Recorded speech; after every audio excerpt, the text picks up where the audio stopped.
Hi there, Nayana. Let's take a look at the essay you have sent us about international marketing.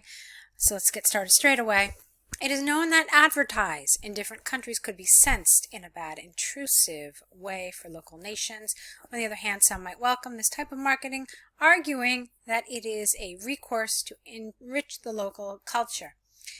Okay, well, this is a nice job of introducing the fact that there is some sort of controversy, that there is some sort of debate about this, but it is missing some elements of what a good introduction should contain.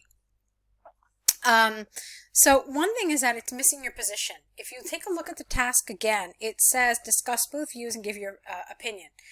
You really should give your opinion, or whatever the command is, you should give that in your introduction. It is important, and it will be considered as part of your task achievement score. So if it says give your opinion, make sure you do that in your introduction. Okay? Now, the other thing is there are some vocabulary errors here that I wanted to talk about. Okay? So let's look at the paragraph again. It is known that advertising, so it is known that advertising in different countries could be not sensed, but could be perceived as bad and intrusive for local nations. You want to be careful with words like bad. They're really very imprecise. Okay, it's considered a super basic word. It's probably among the first adjectives that learners of English learn, so you really want to avoid it. Good, bad, nice, big, small. These aren't really words that are particularly helpful, and they certainly don't create a great first impression. So avoid words like that. And you could have just said could be perceived as negative and intrusive. That's a nice way of saying that. Okay? On the other hand, some might welcome this type of marketing, comma, arguing that it is a recourse into rich local culture. In my opinion, I believe X. Okay, whatever X is. Let's move on. It is obvious to say that each country around the globe, lowercase g here, has its own traditions and specificities. The sum of language, habits, religion, art, food, and more builds special aspects of a region on the earth that can be identified, IED, and described as unique. Some people argue that allowing, ING, international marketing to penetrate the minds of the population could damage the original way of life and make them, who's them, and make, you could say citizens, you could say people, absorb and reproduce something different, double F, in result, interfering in the traditions that are shared through generations. This could happen because it is getting very common, okay, wrong spelling here, for big companies to advertise internationally. Careful with your spelling. When that is the case, they not only spread the desire for the product itself, but also for the brand and concept behind it. For example, some sociologists suggest that Hollywood movies could be considered as propaganda, you're missing a syllable, of the American culture. That is said because remember it's movies, they could generate not the eager, but the eagerness of other people to reproduce the same behavior seen on the screen, therefore being a tool to corrupt their culture.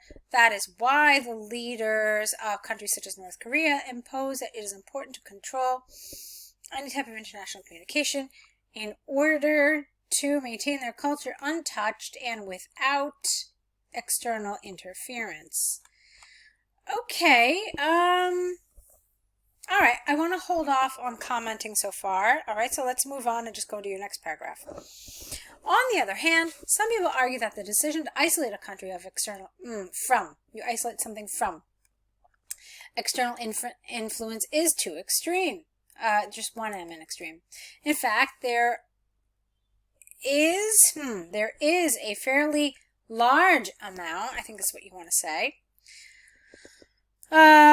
who thinks that international marketing could bring many benefits, including the exchange of knowledge, careful with your spelling, in science, health, and art, and more. Okay? For instance, there is an advertisement tool on Facebook, on the Facebook platform that can be set up to target people from all around the world.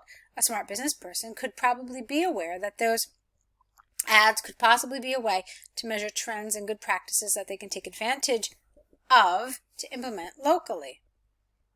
Okay, let's move on. In my opinion, international marketing could be a powerful resource to help spread new ideas and discover interesting aspects of different cultures. Even if some country decides to close connections and self-isolate, I believe you're missing an it here, would be very likely that they could succeed. Okay, so the thing I like about this is that it seems that you understood the topic, and I have to tell you that might sound very silly, but you would be surprised at how many people have a real difficult time understanding the concept of international marketing, what is being discussed, and so forth. It seems that you did understand and you were able to be on topic, okay? So that's a great thing. I do see other problems, though, that I really want to talk about. The first problem is about task achievement here. You really didn't talk about the positive aspects of international marketing that the task asked you to talk about. It talked about, as you said here, exchange of information, and that's fine, but you didn't really talk about anything else. Culture, language, the fact that it's a necessary form of education, an economical form of education. You didn't really talk about any of that. You simply talked about, essentially, how the business person could benefit from this. But, I didn't really think that this was on topic. I also didn't really understand what this had to do with anything about the Facebook platform. I mean, how does that deal with people learning about science, health, art, and more? So that wasn't really clear to me. So I felt that of the two body paragraphs, the previous paragraph was far stronger. You had a lot more to say, and it did definitely seem more relevant to me. So yeah, this had some problems. Then I wasn't really hugely in favor of you doing this here. In other words, I didn't know what your position was until that conclusion. It should have been clear from the beginning. In other words, when someone is reading your essay and it asks for your opinion, we should be clear about that position from the get-go, which is why I said that you should include it in your introduction. The way you wrote it here, you never actually officially tell us what your opinion is until that last paragraph, which is not such a good idea. And then you started mentioning stuff that you hadn't mentioned in your body paragraphs. Also not a good idea, because the conclusion is just a place to wrap up your ideas and not a place to introduce any new ones. Something about discovering different aspects of cultures and so forth. You never talked about that in the body, so it really doesn't belong in the conclusion. Okay? There were some nice elements of grammar, some nice elements of vocabulary, which was great to see. All right, but there were some consistent problems with spelling and some little grammar things you saw that I had to consistently correct. And when you're aiming for one of those high band scores, you don't want consistent errors. Okay, it's okay if you have errors here and there, but if the examiner has to find a mistake in every sentence or like every other sentence, that's probably not going to be a very high scoring essay. Okay? Let's see. I also wasn't really super happy with the fact that the balance of your paragraphs was really off. Look at this. You've got this huge paragraph talking about the negatives.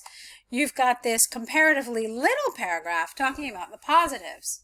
Okay, let me tell you a couple of reasons why that's a problem. Because if you look at the band descriptors again, when you get to, I believe it's a band 7, the band descriptors say that you covers all parts of the task equally. Well, you didn't here. You covered about twice as much for the negatives than you did the positives. Okay, so that's one thing. And that's really strange because supposedly you're in favor of this. So it doesn't really make sense that you had so many arguments against international marketing, but in the end you told us that you were in favor of it. So it doesn't really make a lot of sense, but you want to avoid this kind of heavy lopsidedness. Okay, that's something you definitely don't want to do. So I saw, as I said, Nayana, a lot of nice elements in your writing. However, I think you would really benefit from the online course because you'll get the structure of a well-developed essay. You'll find out how to develop ideas, how to make sure that they're relevant to the topic, and lots of different sentence structures and really high scoring grammatical and lexical items that you can use. So that's something I'd love to see you on. I think you'll find it really useful. I'd also love to see what you're doing with task 1, okay? Because that's a whole other situation there. And so I'd like to see what you're writing and help you with your writing. Okay, so hopefully we'll see you on the course. I look forward to it. I look forward to working with you, and lots of luck with your IELTS preparation.